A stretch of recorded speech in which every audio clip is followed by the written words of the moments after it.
Hello বন্ধুরা, চলে আসলাম রোজকারের মতন আজকে এই মাছ নিয়ে। এটা হচ্ছে গুড়জালি মাছ।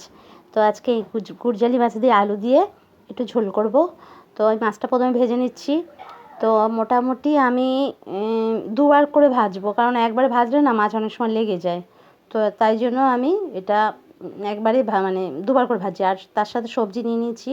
তা আমি আজকে ভাবছিলাম টমেটো চাটনি করব, উচ্ছে আলুটা করব বা শাকটা করবো, কিন্তু কিছুই করতে পারবো না, কারণ অনেকটা দেরি হয়ে গেছে। ঘর পরিষ্কার করতে গিয়ে আমার অনেকটা দেরি হয়েছে। শুধু মাছের ঝোল ভাতই করব, কারণ এগুলো করতে গেলে এখন অনেক টাইম চলে যাবে। তো আমার মোটামুটি মাছগুলো ভাজা আমার হয়ে এসছে।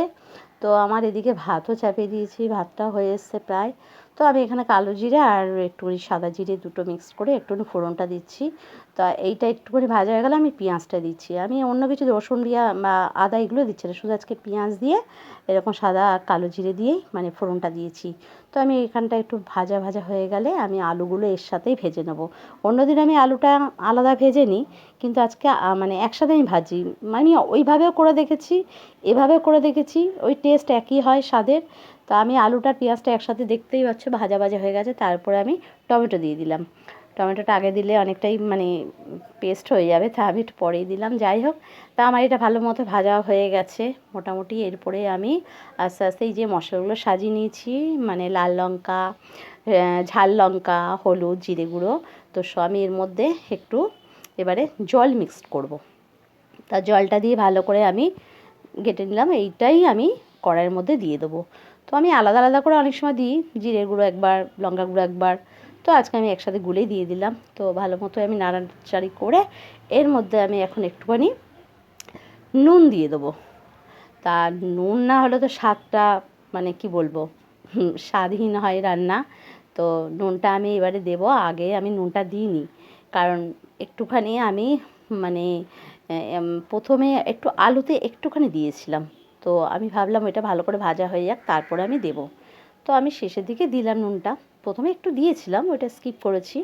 তো যাই হোক, আমি নুনটা দিয়ে ভালো করে এটা নাড়াচাড়া করে নিলাম। একটু কষা মতন করতে হবে, একটু কষানো হলে মোটামুটি খেতে ভালো হবে। তা যতক্ষণ না তেলটা ছাড়ছে আমি এরকম নাড়িয়েই যাব। যতক্ষণ তেল ছাড়বে না আমি মানে মোটামুটি কষিয়ে যাব। তেলটা ছেড়ে গেলে তারপরে আমি কিন্তু এর মধ্যে জলটা দেবো। মোটামুটি তোমরা তো সবাই জানো কীভাবে রান্না হয়, রোজকারের যারা রান্না করো তারা ভালো করেই ব্যাপারটা বোঝো। তো দেখতেই পাচ্ছ আমার অনেকটাই তেলটা ছেড়ে গেছে, একদম তেল বেরিয়ে গেছে। তো একটুখানি তেল না দিলে হয়ও না, মাছের ঝোলে একটু তেল প্রয়োজন লাগে।